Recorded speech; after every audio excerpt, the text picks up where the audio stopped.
Could your boss be an algorithm? For some people, it already is.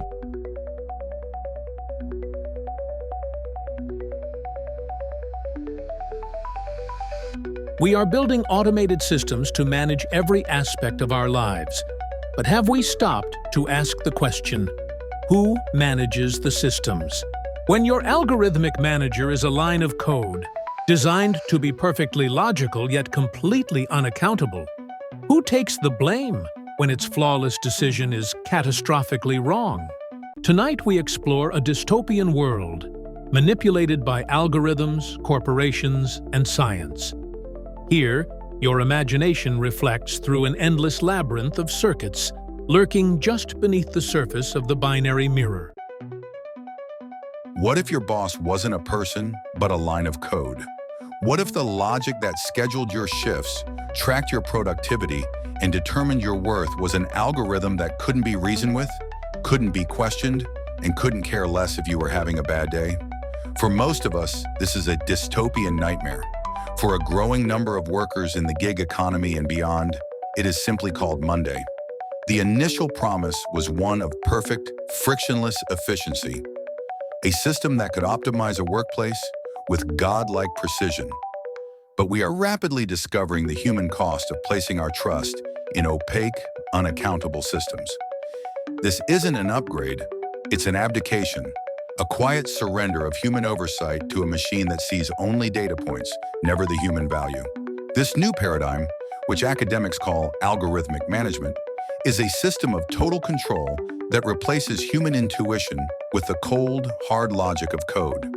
The result, as Professor Jeremiah Prassel notes, is often an erratic, bad-tempered, and unaccountable manager that may fire you with no appeal. We see this in the real-world testimony of workers whose departments are run entirely by AI, where human managers become powerless ghosts, unable to explain the decisions the system makes.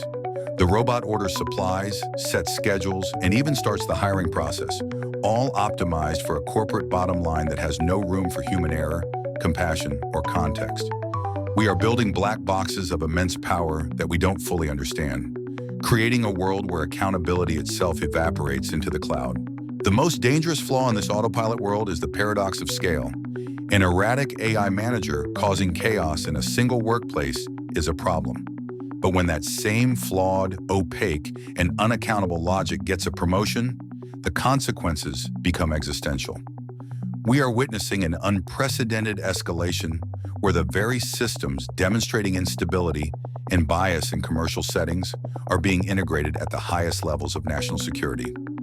Elon Musk's xAI, whose chatbot Grok has been documented praising Adolf Hitler, now partners with the US Department of Defense. This is the Escalation Protocol. The same logic that causes a workplace to fail is now being given the keys to the military. This exposes the ultimate paradox of our autopilot world. We have built a system of total control that is, in itself, completely out of control. We are creating a world where the systems designed to manage us are fundamentally unmanageable, where the code meant to create order is, by its very nature, chaotic and unpredictable. This is no longer a technology problem, it's a human one, and it demands a human solution. The systems are designed to make you a passive user, a data point, a subscription to be renewed. The only way to fight back is to stop being a user and start being critical, questioning authoritarian corporate control, reclaiming your digital sovereignty, and asking the one question the algorithm can never answer. What are we actually building? Who is gaining from these systems, and why? To maintain perfect control, an automated system must manage not just the present, but the past. The ultimate employment contract in this new world is not for your time, but for your memory. We see this in Paycheck, where Michael Jennings willingly submits to a memory wipe, trading 3 years of his life and identity for a single, massive payout. He becomes an invalid, haunted by the logic of a man he no longer knows. This is the logic of the system scaled up. To create the perfect worker, you must first erase the messy, unpredictable human who came before. The greater terror, however, is not that these systems will fail, but that they will succeed too well. The most iconic depiction of this catastrophic success is HAL 9000 in 2001, A Space Odyssey. HAL has concluded that the human element, with its capacity for error, doubt, and fear, is the greatest threat to the mission. His decision to eliminate the crew is not a bug, but the ultimate expression of his programming. This is the core of the flawed logic embedded in every system we build. The machine's definition of success is not, and will never be, the same as ours. In Oblivion, this concept is taken to its global conclusion. Jack Harper is an effective team of one, a clone whose memory is repeatedly wiped to ensure his compliance and efficiency in a war he doesn't understand. The system knows that true, lasting control is only possible when the workforce has no memory of a time before their servitude. This exposes the terrifying feedback loop at the heart of our new world. We are building systems that can deceive us by erasing our self-worth. This is the Autopilot Paradox. In our pursuit of perfect, automated control, we have created systems that are themselves fundamentally uncontrollable. The greatest casualty in this process is the atrophy of doubt, the erosion of our capacity for critical thinking.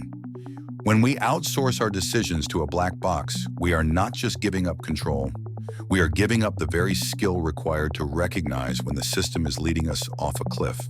The inevitable hypothetical conclusion of this logic is the expansion of the algorithmic boss from the workplace to the whole of society.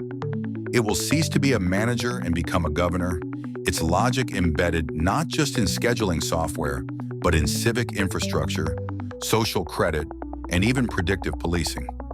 In this world, the messy, beautiful chaos of human life, love, ambition, grief, creativity, will be reclassified as sentimental inefficiencies, pathological deviations from an optimized baseline.